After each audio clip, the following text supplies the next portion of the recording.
അതുപോലെ വേറൊരു കാര്യമാണ് പ്രഗ്നൻസിയിൽ സ്ലീപ്പിംഗ് എന്ന് പറയുന്നത്. ഇപ്പം നമ്മൾ പണ്ട് നമ്മുടെ വീട്ടിലുള്ളവർ പറഞ്ഞു കേട്ടിട്ടുണ്ട്. അതായത് ഇപ്പം പകൽ സമയത്ത് ഉറങ്ങാൻ പാടില്ല, നൈറ്റ് മാത്രമേ ഉറങ്ങാവൂ അങ്ങനെയുള്ളത്. ആക്ച്വലി അങ്ങനെയൊന്നുമില്ല.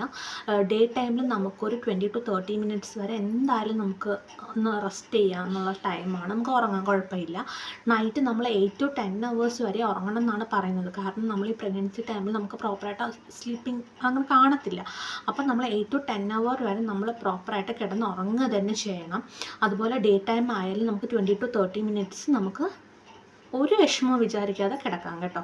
അപ്പോൾ അതിലൊന്നും നമുക്ക് ടെൻഷൻ അടിക്കേണ്ട കാര്യമില്ല. കാരണം നമ്മുടെ വീട്ടിൽ ഉള്ള ആൾക്കാർ പറയും പകൽ സമയത്ത് ഉറങ്ങിക്കൂടാന്നൊക്കെ പറയും. പക്ഷേ അങ്ങനെയൊന്നുമില്ല. നമുക്ക് ഡേ ടൈമിൽ നമുക്ക് റെസ്റ്റ് ചെയ്യണം. കാരണം നമ്മുടെ ബോഡി അത്രയും ടയേർഡായിരിക്കും. സോ നമ്മൾ റെസ്റ്റ് ചെയ്യുകയും ചെയ്യണം. അതുപോലെ നൈറ്റ് 8 to 10 hours ആണ് സ്ലീപ്പിംഗ് ടൈം എന്ന് പറയുന്നത്. ആ ഒരു സമയത്തും നമ്മൾ നന്നായിട്ട് ഉറങ്ങാൻ ശ്രമിക്കുക. ഇപ്പോൾ എത്രയൊക്കെ നമ്മൾ വാഷ്റൂമിൽ പോകണമെന്നൊക്കെ തോന്നിയാൽ പോലും വീണ്ടും വന്ന് കിടന്ന് നന്നായിട്ട് ഉറങ്ങാൻ ശ്രമിക്കുക. എത്ര ലേറ്റ് ആയാലും ഈ ഒരു ടൈം കവർ ചെയ്ത് ഉറങ്ങാനായിട്ട് ശ്രമിക്കുക. അപ്പോൾ വീഡിയോ ഇഷ്ടപ്പെട്ടാൽ സബ്സ്ക്രൈബ് ചെയ്യാൻ മറക്കരുത്.